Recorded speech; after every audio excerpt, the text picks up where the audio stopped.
Good morning, everyone. Welcome to Conquer the Clutter podcast. So today I want to start off with a question. And the question is, how do you see time? All right, time is going to be our focus because it is the one thing that we can't change, but we can learn to use it differently. And that starts with seeing it differently. So do you remember the book Procrastination, written by Jane Burka and Lenora Ewan? In that book, they ask a really great question, and that is, what is your relationship with time? And they broke it down into two different relationships. And I found it very helpful for me, and I hope it's helpful for you as well. And that is, would you say that you have a wishful thinking relationship with time? Or would you say that you have a clock relationship with time? You see time like the clock sees it, or you see time as you wish it were. The importance of answering that question and being aware of what you're doing and what your relationship with time is that because the relationship you have with time has a major impact, not just on the way you actually see it passively, but how you give yourself, how I give myself the opportunity to use it. You can't use it differently than you form a relationship, which is an awareness of the interaction between your perception, your attitude to time, and how time is the way it is. Despite our wishful thinking that we wished we had more time, we wished that we hadn't spent it doing a certain thing. If you begin by truly appreciating that you aren't any different from anyone else, all right? And as I said last week, you get the same, I get the same 24 hours a day. Then if you can really appreciate and accept that for what that actually means, then you'll be allowing yourself a new perspective. And that perspective will help you to utilize that discrete, defined, limited period of time in ways that give you a lot more of what you want. All right. And I believe you when you say that it's what you want is to reach a particular goal. All right, you've set a goal or you've set goals. All right, I believe you in that.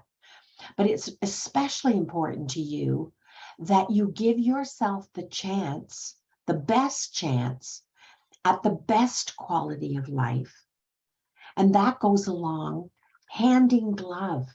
All right, hand in glove with the one thing it takes. Not the one thing, but the unchangeable thing, time, that limited, discrete period of time. That's one of the absolute fundamentals to you ever reaching that goal. Small goals, big goals, in between goals. And those goals that are so unique to you, that mean so much, they are the defining points of the quality of life that you're going to allow yourself to have. All right. And time and the use of space, those are the potentials.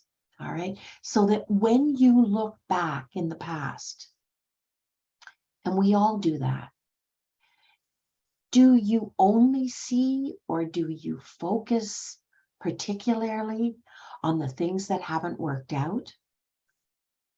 The disappointments you've experienced, the ways you felt about them, about being held back by the way things went off the rails? or didn't work out the way you thought they would or wanted them to.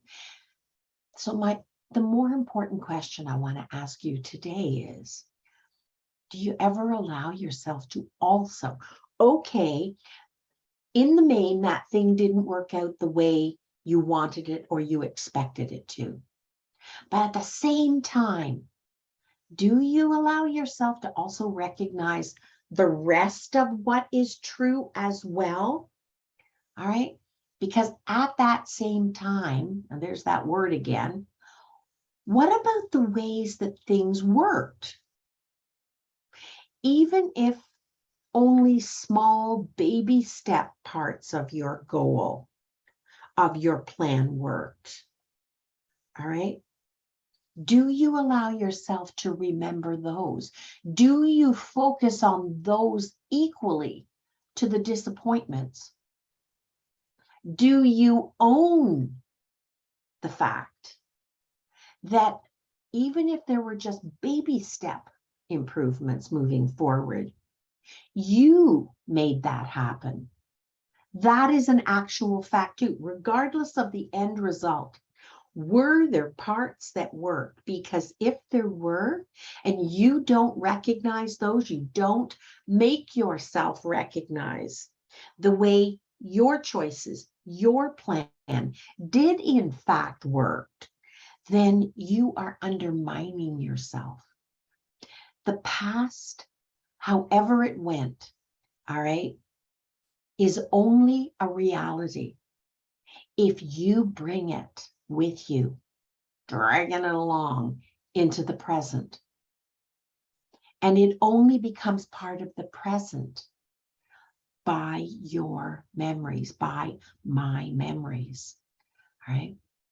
But those same memories, that if we don't continue to use them properly, will turn to the negative. It's almost like, have we been trained? Do we do it naturally? I don't know the answer to that, but I know we do have a choice. All right. How we see the past, not Pollyanna, rose-colored glasses. If we don't accept the true balance of, this was not the way, the direction I wanted to go, but this part worked. It was solid. If we don't use it properly, it will undermine. We will use it to undermine ourselves and to judge ourselves based on the end result. No. All right. When you think back in the past, and it's based on the memories probably that you retrieve, you're reviewing the past based on the memories that are coming to mind. Those memories, everybody, I want you to really know this. Those are just fragments of time. All right. When you hold on to the feelings, the conclusions, the meaning, you apply a meaning, that time's over now. It's gone. It's over. It is not reality. No matter how much time you believe you spend in the past, all right? If you're replaying old memories as though they are true today, they must be true today, as though they actually still represent reality today, I want you to ask yourself a different question. No matter how things went, have you learned anything from those experiences? And the memories attached, the power of the memory, the feelings it gives you. Have you learned anything? I know some of the most important lessons in my life personally, I learned by royally bumping my head against my Irish stubbornness. And I had to learn to let it go. I had to learn, you know what? That is no more true right now today, which is all I've got. Tomorrow's gone. I can't control the future. I can influence it, but I can't control it. What's going to make the difference, Elaine? The thing that's going to make the difference is what I do right now. All right. And even if I royally fouled up, and I pulled some doozies, believe me, in good faith, just like you. All right. If I ask myself, okay, grasshopper, what have we learned from this? And do we want to have to keep learning it? Or are we willing to set aside the past, let it be the past, and use what we productively can use from what we've learned? Well, it's true that if you don't learn from the past, you're doomed to repeat it. All right. But another important fact is, having learned from the past, if you don't drag it like a bag of boulders with you as you move forward, you can also learn from the times that things didn't work out well and the parts that did work out well. The truth is never all negative. So if you're only seeing the negative, give yourself a break. How is the negative? How what not to do is going to help you to know what to do? All right? Because even if in any situation you only had a little bit of success, doesn't it make more sense to build on that instead, the part that did work? Can you right now make this real for yourself? I'm speaking philosophically here, all right? But I want you to picture something in your mind that really didn't go well. And I want you to take a second right now, all right, to think, was there any part of that didn't go that well that actually was okay? It worked well enough up till that point. And even if if you can focus right now on that little bit of success, can you tell yourself you're willing to run an experiment with yourself? And when the negative thinking, the bad memories, the feelings, you just say, okay, that was then, this is now. All I have is now. What would be my best choice? Building on the shoulders, on that little bit, that foundation piece that worked well enough. All right. Use it as a starting point to build on where things just before they came apart, just before they didn't land. Because you know, what do you know? You know that up till that point, things were okay. Maybe that part of the plan, maybe that part of your experience and expertise, yes, even when things foul up royally, you do have skills and strengths and expertise. Maybe it means that up till that point, it's worth giving it another try and launching an adapted plan from there. All right? Or even validating, up till that point, I was on pretty solid ground. So I think I'm going to see if I can count on that point again, right? And don't make it. I'm going to resist the urge to make it about me being wrong personally, or me failing, or somebody failing me, or fill in the blank. Because remember, every plan has some useful parts. And those useful parts, you know them.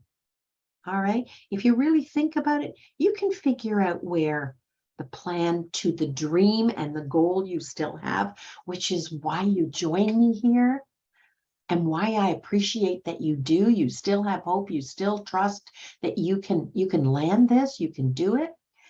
Every plan has useful parts that can be used. They can be adapted. And they can be built on.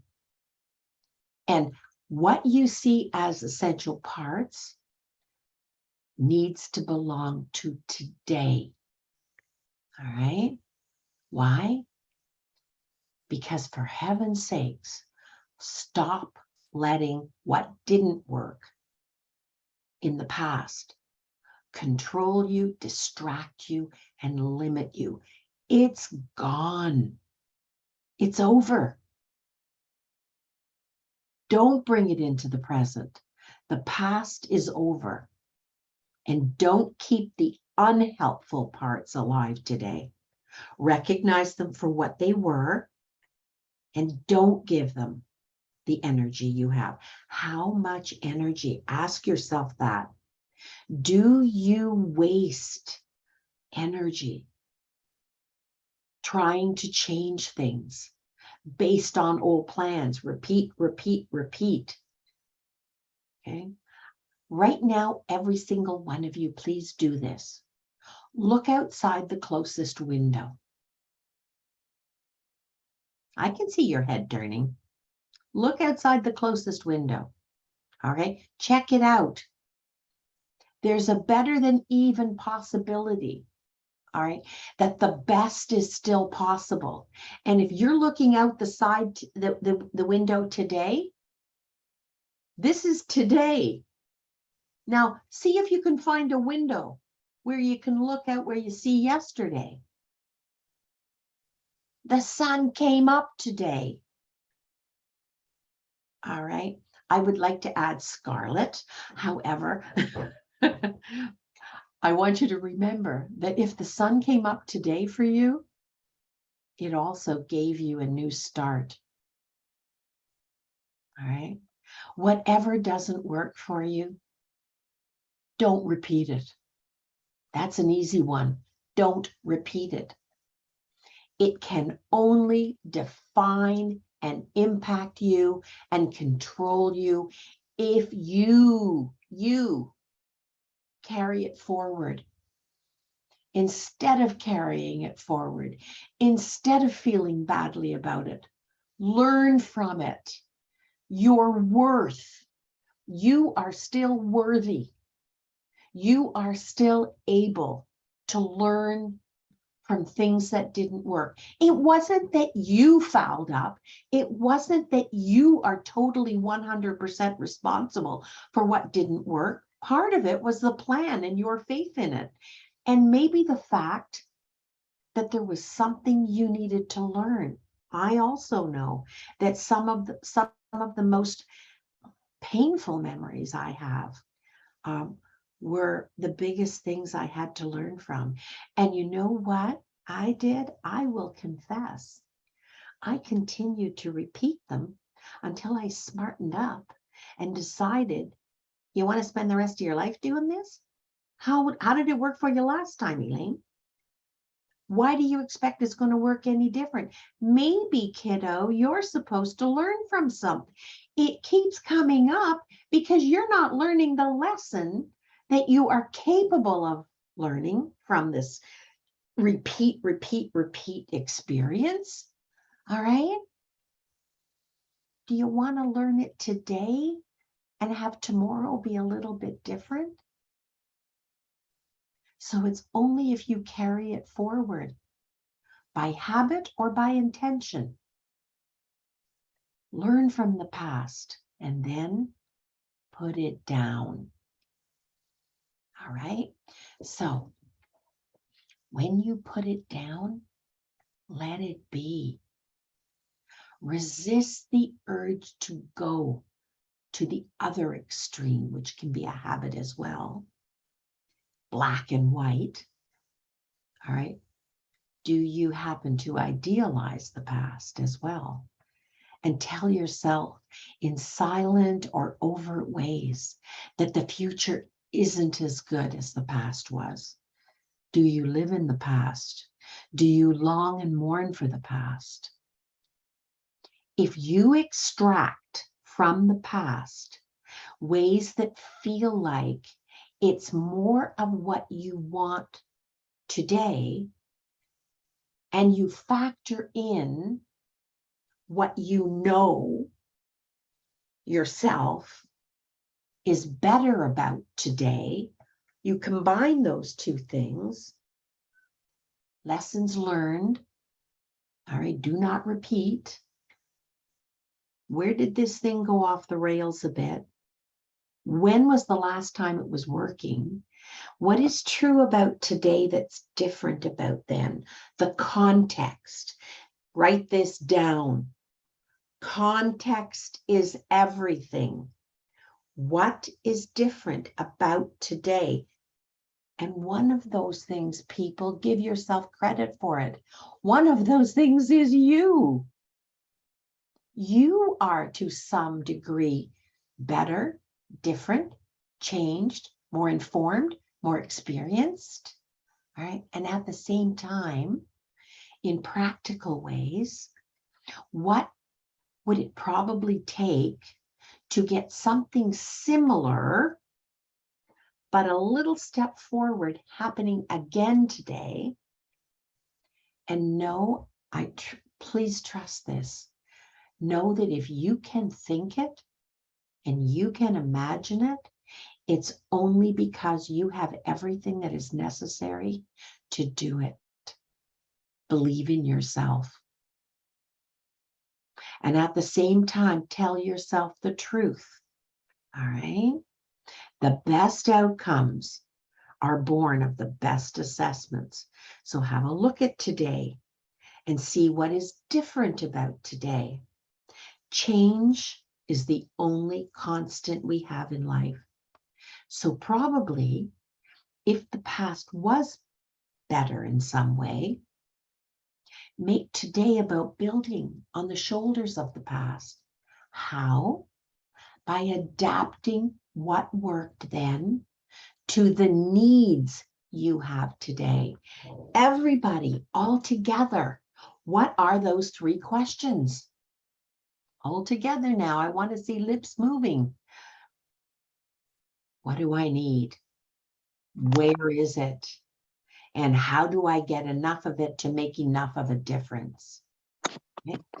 Don't try to create a Visa imprint, because the context of today in some ways will be different, and the old won't fit with today, but it is worth building on.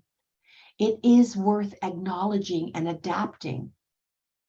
And if the past wasn't that great, why are you still dwelling on it and making it real today? It's only in your mind and your memories and the same hormonal response that you're sending to your brain. All right? You're better off. Pack it up, write it out, scrunch it up, throw it in the garbage, put the garbage out. Just like yesterday disappeared, the garbage is going out too. Don't dwell in the past and don't repeat it. Remember, whatever wasn't what you wanted and needed was never, ever meant to be a life sentence. So don't you make it a life sentence.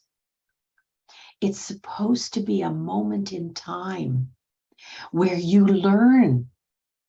So learn from it. What can we learn from this? The best and the worst circumstances.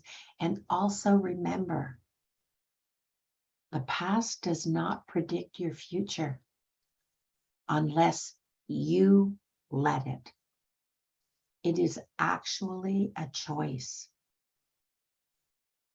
Granted, I will grant you, and I've been there myself, sometimes a hard lesson, sometimes confusing and painful, but it is a choice. Make a better choice. Take a risk. Make a better choice. What looks like the best possibility? And chances are, whatever way the past worked well or didn't, highest probability is it's less about you, because you keep changing. Every day when that sun comes up and you wake up, you are a slightly different person with more expertise, or even if you didn't get expertise from yesterday and the day before and past lessons, you're more experienced. You can spot it coming. All right, that's something. It's probably more about the plan that you are following. And remember, have faith. Today you are a little wiser. All right. And if you're not committed to learning from it, at the least, like I said before, you've learned something, even a memory. All right. You're at least more experienced. All right. Use it. Whatever you've got, use it. And let's each and every one of us today give ourselves a chance. Let's focus everything that we did right now. Let's gather our energy. Energy counts. We also need focus. We need a better plan if the other one isn't working well. And let's create a new plan for ourselves. Your plan is just an experiment. All right. It is not the be all and end all. It's the best that you can formulate based on yesterday, the day before, the past as you remember it, and what today is giving you. But the one thing it always needs to be based on, always, always, always, even when you feel your worst, even when you feel the most vulnerable, always work from your strengths. And each and every one of you, I have strengths, you have strengths. Always work from your strengths. Never work from fear. All right? And because you've got strengths, you will also have accomplishments. Don't tell yourself your accomplishments aren't enough. All right? Pay particular attention to the baby steps that mattered in the past. Things like good self-care and avoiding negative self-talk that undermines you and derails you. Don't forget your strengths and expertise.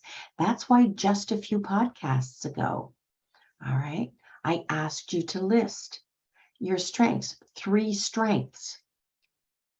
Where are those notes? If those strengths aren't coming to mind right now quickly, where are your notes?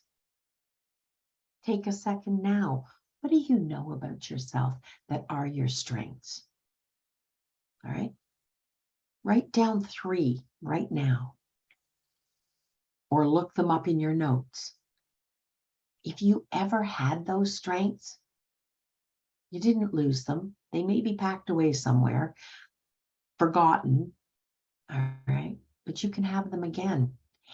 Even if you have to dust them off, all right, it's a much better starting point than regret. Strength, okay, and faith in yourself. You're still showing up. Every time you try, you increase the probability this will be the time you succeed. I know one of the most powerful memories I have is my mother saying, never give up.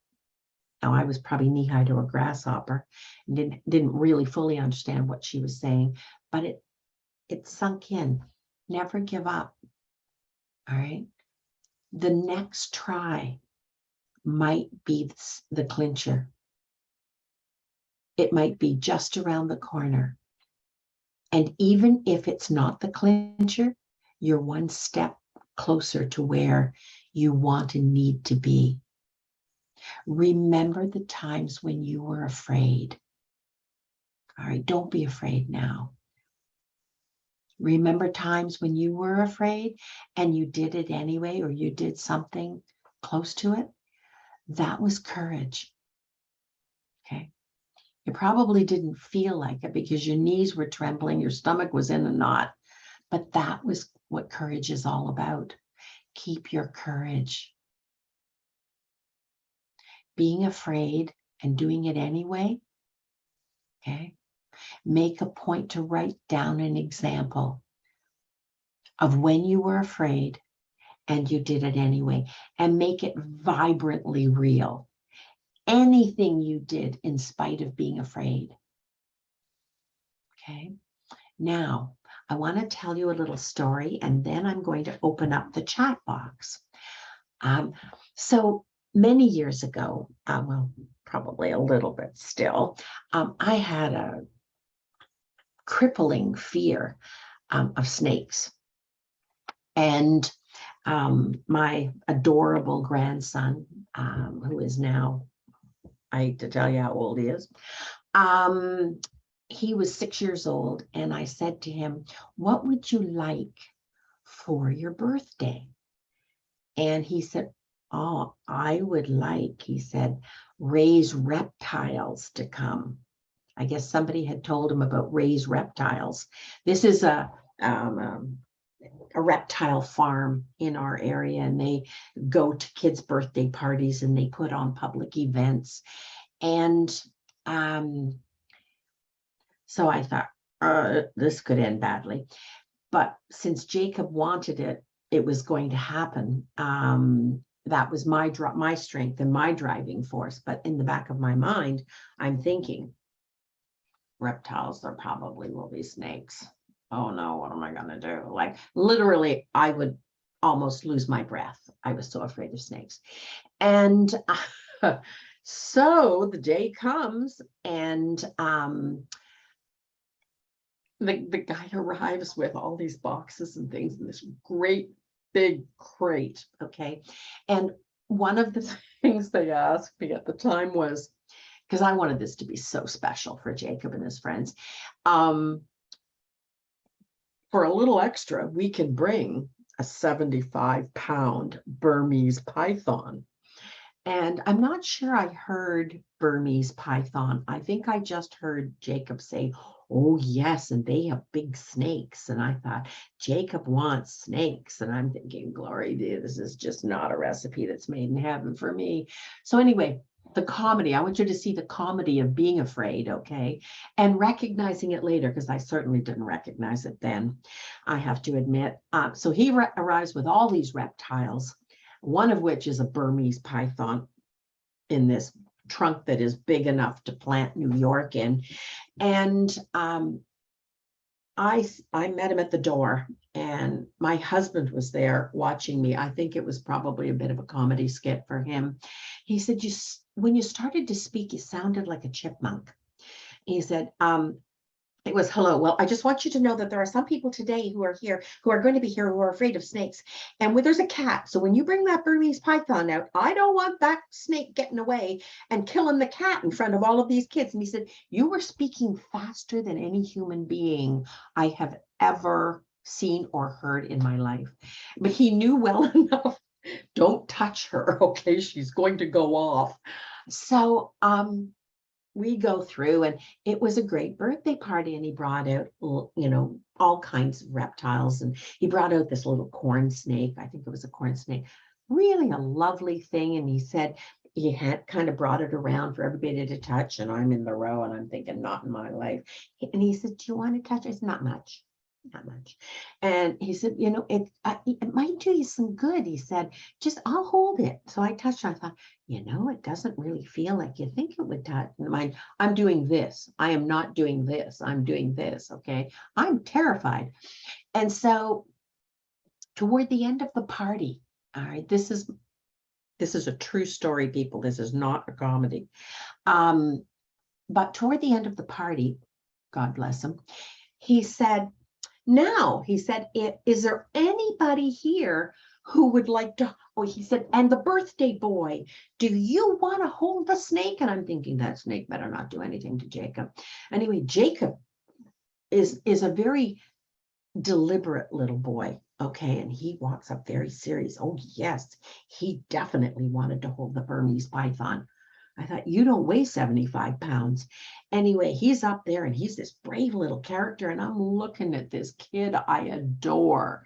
I worship this kid, okay? And he's got a 75-pound Burmese python around his neck, not around his neck, over his shoulders. And the guy's kind of helping him, but Jacob's holding this 75-pound Burmese python. And he looks like he has just won the lotto. And I'm thinking, oh, glory be to God. Oh no. And in my mind came a message from the past. I had always promised myself it was always going to be the next day or the next day or the next day, never today, that someday I was going to face down this fear because I was not going to die with a fear of snakes. I might never love them, all right, but I was not going to die not having faced down my fear. And in my mind, there was a little voice that I did not ask for that said, today could be the day, Elaine. Today could be the day. And I thought, it's here. Will there be a better day, Elaine? No. So I sat back and 6 or 7 people got up and showed off how brave they were with this Burmese python. And of course, the fellow knew, he could tell my eyes were about this big. And he said, is there anybody else? And just at the last second, I put my hand up. My husband just about was apoplectic. And he went, really? And I went, really? And I got up and I walked up and there's this monstrous snake and he's holding it and he looked at me and he said, okay, I'm going to put it over your shoulders and you're going to have one end, don't squeeze, in one hand, and you're going to have the other end in the other hand. And he said, I'm going to keep my eye on you and you just have to blink and look at me and I'll be in there and I'll get that snake off of you. All right. Okay. So I get up there and I'm standing there and I'm praying like I've never prayed in my life. And I'm thinking, just be calm. Oh, I forgot to tell you, the whole time everybody else was showing off, holding the snake, not the little kids who thought it was a rip. It was the adults. I'm thinking to myself, relax. Okay, relaxation breathing, relaxation breathing. And I get up there and he puts the snake over my shoulder, puts one hand in the other, puts the other end in the other hand, and I'm standing there. And I am sort of in an altered reality space here, very calm, deep breathing. And the snake turns and kind of looks at me. And I'm actually talking to the snake. And I'm saying, you're pretty beautiful for a snake. You're a pretty good looking snake. And the guy looks at me and I guess it's going on too long. I don't know, or the snake is doing something he doesn't like. He walks over, he picks the snake back up off of me, and no one will ever say anything as meaningful about me again in my whole life. I am not exaggerating one little bit. He turned to Jacob and he said, your grandmother rocks. And I went, that is my meaning in life. I rock to my grandson. So if I can do it, believe me, you can do it. All right. So I told you Jacob's story. Now that it doesn't mean that, just so you realize, you're not over the fear. You have faced the fear. It doesn't mean that if I ever met another Burmese python or even a grass snake, frankly, I'd be thrilled, right? You have the fear you have, but facing it gives you courage and confidence, okay? But I wouldn't be fearful. Why? Because with the right support that I needed, I faced it down, and I'm asking you, whatever is getting in the way of the clutter or even hoarding that you're living with, there is something that you need to face down. All right. So summon up whatever you believe is the next baby step that you, and get yourself ready. Run it as a little experiment. Take the time, because you're more experienced. Even if you don't feel more skilled, even if you don't feel more whatever, all right, you're more experienced than you were when that thing haunted you before. All right. So one of the other things I want you to alert to is, what are you telling yourself? Because when you focus on negative past events and you bring those forward and you remember them, okay, I want you to have some experience that's meaningful to you, that you faced down a fear. And I want you to package up that pride you had in yourself, that satisfaction, whatever that feeling was. I want you to bag it. And I want you to carry that with you instead, all right, of reminding yourself about the ways it went off the rails or it didn't work, whatever it was. And instead of reminding yourself of that, remind yourself of what you've learned. And assure yourself it's true. If you learned it, you are in some ways more competent. You're more ready to try again for a positive outcome. All right. Find it in yourself. It's not just an exercise in writing down what your strengths are. I want you to own them. I want you to enrich that experience, that sense of competence that you have, that you deserve to have, that you may be withholding from yourself because you're reminding yourself of the negative rather than, you know what, I'm pretty solid up to this point. What do I need to learn? Or what do I need in order to move forward even one more step? Because one more step is closer than you were. And when you do that, you do something that I call plumbing your depths. Okay. And plumbing your depths helps you find your strength. I know now that when I have a reason that is important enough to me, the love of my grandson, my granddaughter too, but in this case, the example was my grandson, the love and respect of my grandson, there's not very much I can't do. I will surprise myself, in fact. Now, that doesn't mean I don't have to prepare myself.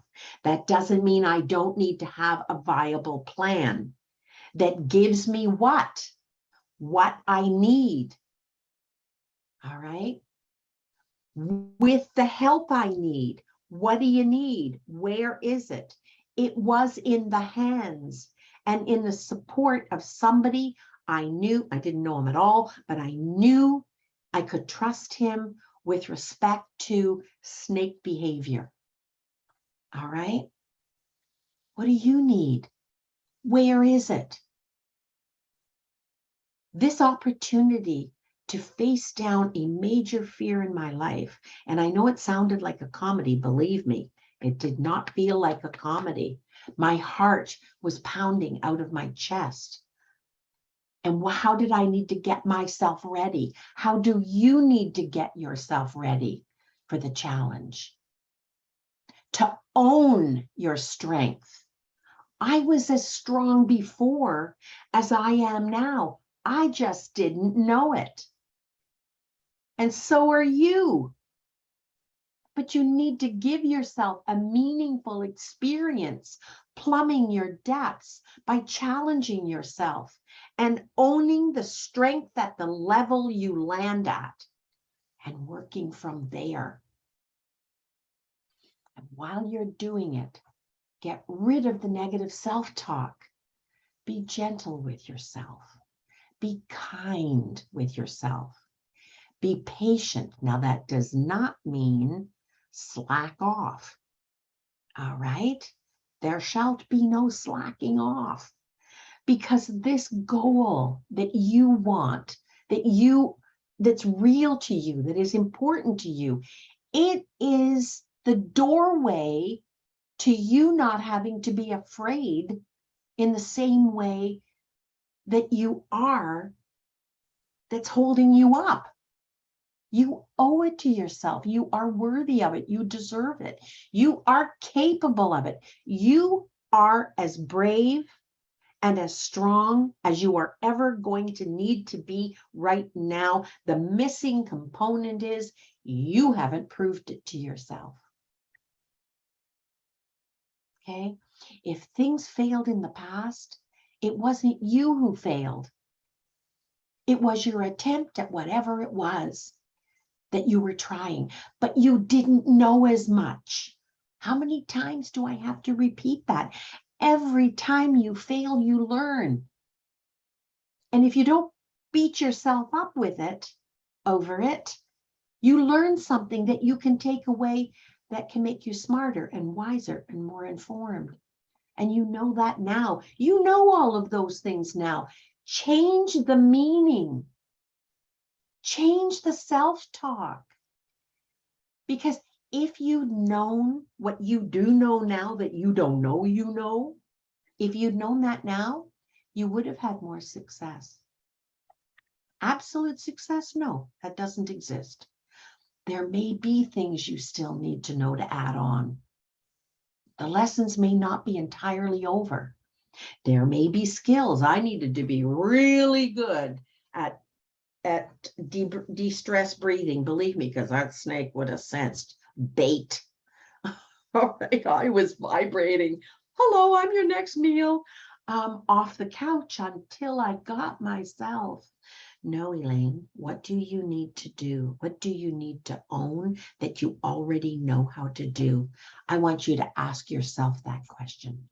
There may be skills you need to acquire. There certainly may be confidence that you need to allow yourself to recognize and develop. But you won't do that when you undercut yourself. You won't do that when you remind yourself of how things didn't measure up, how it didn't work out, how you ran out of time and gave up. It's great when others encourage you. That fellow looking at me saying, you know what? I'm watching you, you're safe. That was great. But it's better when you can take responsibility and the power to encourage yourself. Why? Because you can take that every place you are ever going to go on this earth. It's a sure thing when you can do it for yourself. You don't have to please anybody. I didn't have to impress him. I didn't really even have to impress Jacob. He was still gonna love me. I used my grandson's strength and belief in me to empower me to face the worst fear I've ever had. All right? You don't have to satisfy anybody other than yourself. Okay? There is no one in this world who you need to account to impress, or to satisfy.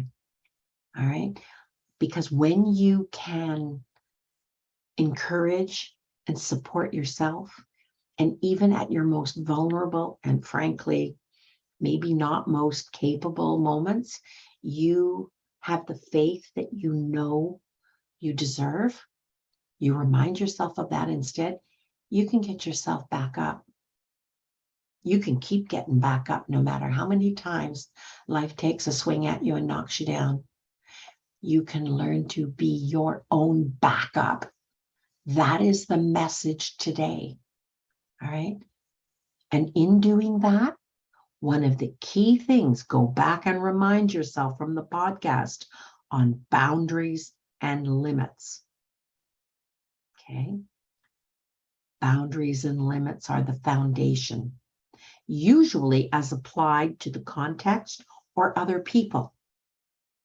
the next time an unhappy memory comes to mind, especially one that undermines your confidence or your belief in yourself or your willingness to keep trying, here's what I want you to do. I want you to take a small piece of paper and a pen, and I want you to write down what the event was, what you did that perhaps contributed to the lack of success, all right? And then the feelings that were associated with that, all right? And that you may still remember because of that experience. And then I want you to scrunch that piece of paper up, and I want you to throw it in the garbage. And every time you do that to yourself, I want you to fill that garbage with scrunched pieces of paper with the experience and the feelings, okay? Because that's where it belongs. It's in the past. It's over. It probably wasn't the entire truth then, and it certainly cannot possibly be the entire truth now in the present or the future, unless you bring it there. Let go of it. Put the past that is troubling to you, acknowledge it, but don't wear it. Let it go. All right? And put it out with the trash, physically and symbolically. Another way, I like that garbage way, by the way. It's very symbolic and it's very powerful. Okay. When you write the events of the past that weren't all that fulfilling or satisfying, skip a line and write about today. And then I want you to do the past and something about today. And then I want you to cut between those two lines. All right? Separate them. And the part about the past and the part about the present, I want you to realize, why are they in two pieces? They are in two pieces because they're not connected. The only connection is your thought in your mind. It is not reality. All right? You are the only thing that's connecting them. So stop. Stop the negative self-talk. Now, in the next paragraph, I want you to envision this future, whatever it is about your goal. Okay? Immediate. Start with the immediate future. What will the beginning look like? Okay? And then the next would be beyond that, the short-term future. And then the third will be a little longer out when it's finally complete. What will it look like? What will it feel like? What will you be able to do differently? How will you feel differently from what you're doing and feeling today? And now I want you to write a number down, number 1, underneath that first line. And then under that, I want you to write the number 2. And under that, I want you to write the number 3. Now go back to number 1 with that vision. I want you to go back, and with 1, I want you to write down beside number 1, the vision number 1, what one thing can you do right now? All right? Wherever you're feeling, however you do it, write it down beside the number 1. What is one thing right now that you can do? No buts. Next to the number 2, I want you to write down what is the one thing that feels maybe just a little bit out of reach. You can see it, you kind of know it, but it's just a little out of reach. You can feel it. You got a sense of it. You can certainly think it, all right? You're just not 100% confident that you quite know how to get there. Now, beside number 2, I want you to write down What is that one next step that feels just a little bit out of reach? And then look at your goal again. Let's go back to number 3. What do you feel beyond that little bit out of reach? Not quite there, okay? You feel you need to reach and create and enjoy, all right? To get to that, what will it finally look like? And before the end of the day, today, don't carry this over to tomorrow. You'll have forgotten a lot of what I said, all right? Before the end of today, I want you to write down, what is the step I need to take to get what I need? What do I need? Where is that thing I believe I need more of to close the deal, to get to the goal? All right. And at number 1, whatever you've got beside number 1, whatever you've got beside number 2, whatever you're going to add beside number 3, and please do it. You're worth it. All right. You're motivated now. Do it now. You just have the skeleton of your plan written out. Okay. Was it beyond you? No. It's just like myself. I was always that. I always had that strength. I just couldn't use it because I hadn't proved it to myself.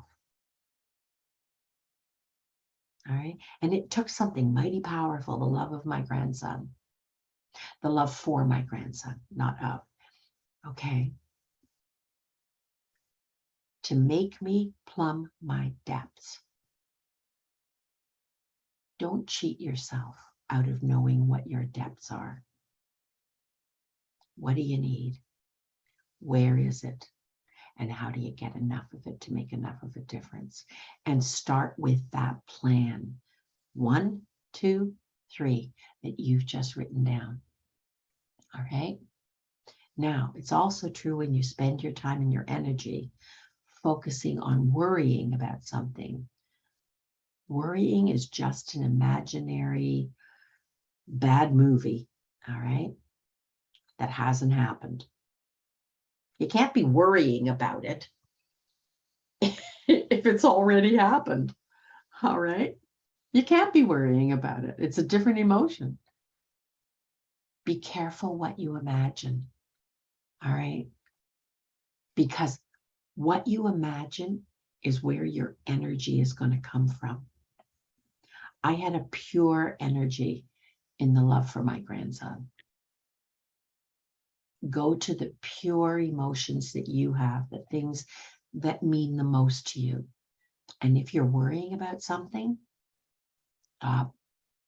Worrying never got anybody anywhere. All right. And worrying makes you focus on the wrong thing. That's why you're not getting there. All right. Never mind what could go wrong. If you imagine it, you're creating a semi-reality. Don't go there. You have 3 points right now in front of you on that page. That's the Bible. It's your Bible. All right. Do it. Acknowledge it. Think it.